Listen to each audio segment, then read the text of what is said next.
Olá! Nesse ponto do nosso curso, você já está sentado na sala de audiências ou já ingressou na sala de audiências virtuais pelo sistema Cisco Webex. A sua audiência já vai começar. Se você está chegando a esse curso agora, eu convido também a assistir os episódios anteriores que estão disponíveis aqui no canal Tostes Malta do YouTube. Mas se você já vem acompanhando e está achando o curso útil, eu peço que você se inscreva no canal e dê o seu like. Voltando à audiência, a primeira providência do juízo deve ser sempre buscar o acordo, porque a CLT assim determina. Artigo 764. Os dissídios individuais ou coletivos submetidos à apreciação da Justiça do Trabalho serão sempre sujeitos à conciliação. Parágrafo 1º.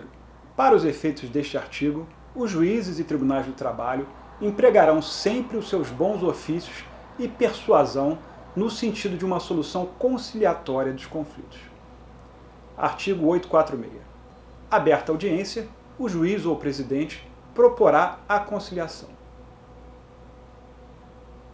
Como nós já vimos anteriormente, o ideal é que a empresa, com o auxílio de seu advogado, já tenha avaliado suas perspectivas de sucesso e também o risco econômico do processo. Isso vai permitir que ela possa ter uma opinião fundamentada quanto à conveniência de um acordo. Nesse momento, o juízo atua como mediador e ele pode buscar o acordo de forma bem incisiva. Isso pode, em algumas situações, até mesmo intimidar as partes. Se o advogado verificar que há exagero na conduta do juiz, ele deve intervir para proteger o seu cliente. E, em contrapartida, o juiz também pode oferecer incentivos ao acordo, por meio, por exemplo, de isenção de custas ou discriminação de parte dos valores pagos nesse acordo como verba indenizatória. Isso vai acabar reduzindo a incidência de INSS e imposto de renda. Agora, é muito importante ter em mente que as partes não estão obrigadas a firmar o acordo. O acordo é uma opção, nunca deve ser uma imposição. Chegando as partes a um entendimento, as condições do acordo, ou seja, o que está sendo objeto da composição, e se for o caso, os valores e datas para pagamento, são reduzidas a termo. Esse termo pode ser a própria ata de audiência ou um documento preenchido em apartado e assinado pelas partes e advogados. O juiz vai ter sempre que validar esse termo de acordo e, a partir desse momento, ele passa a valer como sentença. Esses acordos eles podem abranger a totalidade dos pedidos ou só a parte deles, podem tratar de questões pecuniárias, da entrega de documentos, de obrigação de fazer, enfim, de uma infinidade de temas. Em geral, esses acordos judiciais eles também contêm algum tipo de multa para o caso de inadimplemento das suas condições. Recebimento da defesa e fixação dos limites da lide. Não sendo possível chegar a um acordo, a audiência deve prosseguir com o recebimento da defesa. Agora, notem que aqui é uma ficção, na medida em que, nesse ponto, a defesa já se encontra inserida no processo eletrônico. Mas, assim como ocorria nos processos físicos, o juiz precisa receber a contestação. E no processo eletrônico, isso ocorre quando é retirado o sigilo da contestação no sistema, permitindo que o seu teor seja conhecido pelo reclamante. Esse momento, ele marca a fixação dos limites da lide, ou seja, limita em definitivo o que poderá ser discutido no processo. A partir daí, não é possível mais ao reclamante modificar a petição inicial ou a reclamada complementar a defesa. Em relação ao processo civil, há uma importante diferença, já que o CPC determina que após a citação, a inicial não poderá ser alterada sem o consentimento do réu. Já na Justiça do Trabalho, está consolidado o entendimento de que, até o recebimento da defesa pelo juízo, a petição inicial pode ser modificada, desde que seja garantido o quinquídio para a defesa.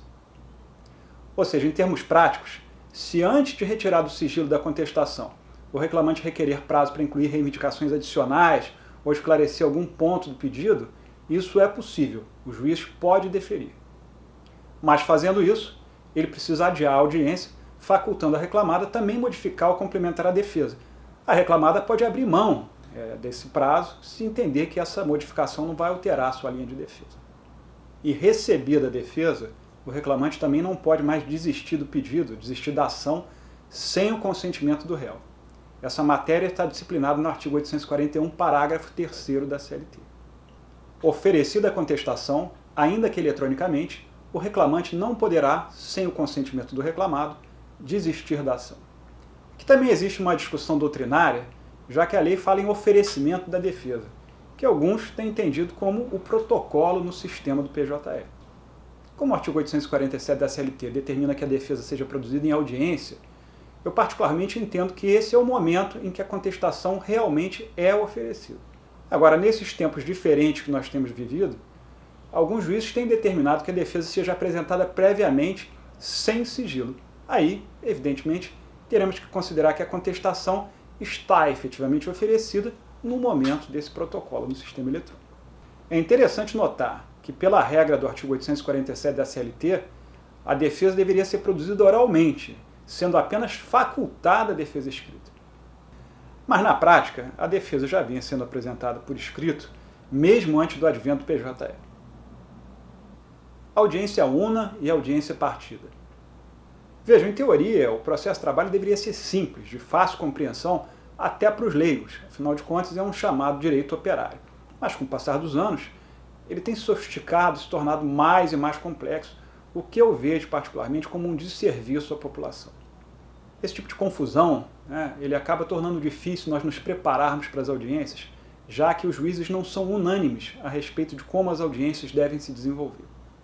Em teoria, a audiência trabalhista deveria se desenvolver numa sessão única, o que chamamos na prática de audiência una. Nessa audiência seriam ouvidas as partes, as testemunhas, produzidas as provas necessárias. Mas nem sempre isso é possível. Por exemplo, pode haver necessidade da prova pericial e aí não há como isso ser realizado no curso da audiência. Mas o juiz tem a prerrogativa de fracionar a audiência em mais de uma sessão, conforme o artigo 849 da CLT. A audiência de julgamento será contínua, mas, se não for possível, por motivo de força maior, concluí-la no mesmo dia, o juiz ou o presidente marcará a sua continuação para a primeira e desimpedida, independentemente de nova notificação. A questão é que o entendimento do que constitui razão para esse fracionamento da audiência foi sendo flexibilizado ao longo do tempo. Hoje em dia é possível, por exemplo, que em uma primeira ocasião o juiz apenas receba a contestação e dê prazo para que as partes especifiquem as provas, outras provas que pretendam produzir, ou para que o reclamante se manifeste sobre a defesa, sobre os documentos. E nesse caso é marcada uma nova data para ouvir as partes, testemunhas, caso necessário, e também para encerrar a instrução processual. Independentemente das instruções contidas na notificação, eu acho que sempre é uma boa prática que o preposto esteja preparado para a audiência una, ou seja, ele vai partir da premissa, sempre que a audiência una, vai estar ciente do que se discute no processo, qual é a linha de defesa, quais são os fatos debatidos. Instrução processual. Em seguida, deve-se desenvolver a instrução processual. Conforme estabelece o artigo 852-G da CLT, todos os incidentes e exceções que possam interferir na audiência devem ser logo resolvidos, sendo os demais decididos na sentença. Nós já vimos que a exceção de incompetência em razão do lugar, essa deve ser suscitada previamente à defesa. Mas, sem nós nos aprofundarmos muito nesse tema das exceções, existem diversas outras questões que devem ser previamente apreciadas pelo juízo, caso sejam levantadas pelo réu. Como exemplos, a exceção de incompetência em razão da matéria, o incidente de falsidade e a suspeição do juízo, sobre a qual falaremos mais à frente. Na atualidade, a audiência trabalhista acaba infelizmente sendo regida por regras tanto previstas na CLT como no CPC. Isso dá margem, acho necessário dizer, a muitas dúvidas e a uma grande insegurança.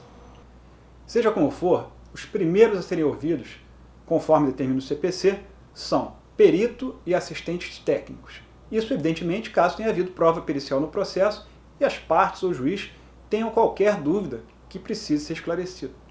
Em seguida, o juiz, caso deseje, pode, ex officio, interrogar as partes. Na prática, esse interrogatório se confunde com o depoimento pessoal previsto no artigo 361, inciso 2º do CPC.